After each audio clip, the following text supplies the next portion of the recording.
Hello friends, and thanks for joining us. Today we're bringing you another really cool car that's now part of our ever-growing family of features for this channel. For today's feature, we're bringing you Dave and Suzanne Larson's tastefully modified 1965 Plymouth Sport Fury, built by the owner, a lifelong car guy who now, along with his wife, drives the car to most of the events throughout the greater Phoenix metro area. It's a stunning red, and it's best seen in person to see how that color really pops. But since you can't do that, you'll get a good idea of not only the color, but the quality and care Dave put into each and every aspect of this awesome Mopar. So sit back, get comfortable, and get ready to enjoy one of the finest examples of a customized mid-60s Plymouth. Now, let's go for a ride.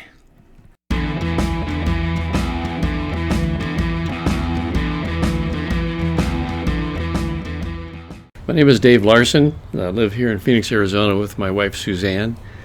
And starting in 2012, we purchased a 1965 Plymouth Sport Fury out of Colorado. The car had been basically in Colorado and Oklahoma all its life. Factory-wise, it was a 383 automatic, bucket seats, floor console, factory air conditioning car. So we brought it home here where it sat about a year, and in 2013 we put it in the garage and started tearing it apart. Wound up doing a full restoration on the car. Took it down to the subframes, totally stripped everything out of it, and started bringing it back to life. So that wound up being about a year and a half project. The car originally was a 383, like I stated, and now it has a 440 in it. Put in a sure gripper in, which is Mopar's term for a positive traction. Four-wheel disc brakes, running using Willwoods on the front and SSBC on the back. Custom interior, designed a dash completely different than the stock as far as the gauges go. Running a set of classic instruments in the dash. Has a GPS operated speedometer on it. Just a fun little car. Turned out really well. The color is a 2013-2014 Dodge Charger Redline 3. Got a little bit of pearl added to the paint. It's one of the highest compliments that we get at car shows is the paint job on the car. It was sprayed by a friend of mine a little bit north of Phoenix area. It's about the only thing that we didn't do ourselves here at the two-car garage at home was spray the paint and stitch the interior. Everything else that you're seeing was done here at our home. See in the video a lot of carbon fiber used. That is what they call hydroprinted. And if you're used to know what that term is, it's basically a decal that's applied to the part that you want to have that look. The 440 that's in it now, it's basically has it was built to cruise. It's got a small comp cam in it. Heads have had a little work done to it. I'm using the late 60s high performance factory exhaust manifolds from the 440s of that era. It's been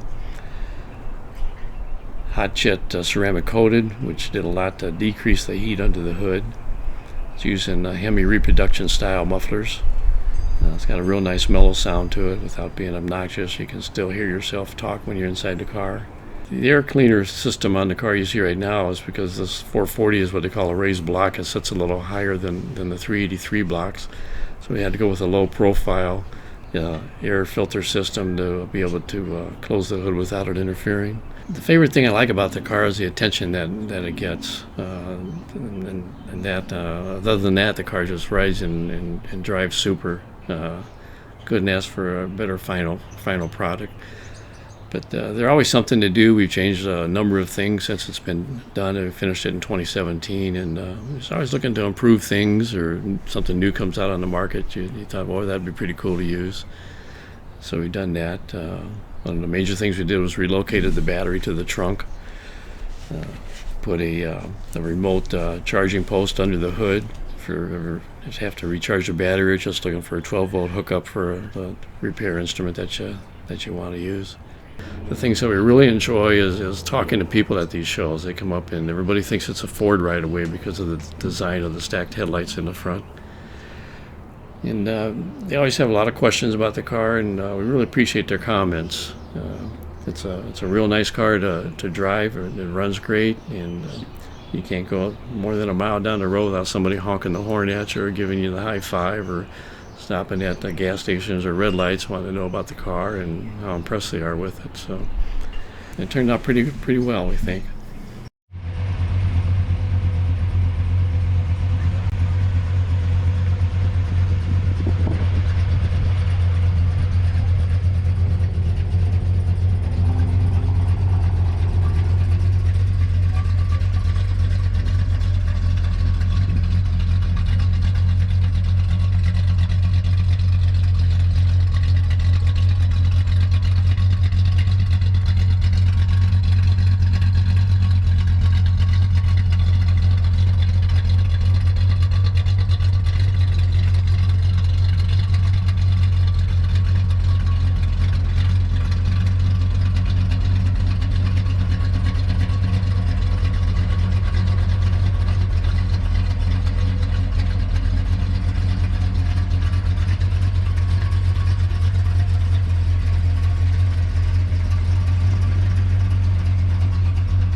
Thanks, Dave and Suzanne, for taking time to share your sweet Plymouth with the world through the If This Car Could Talk YouTube channel.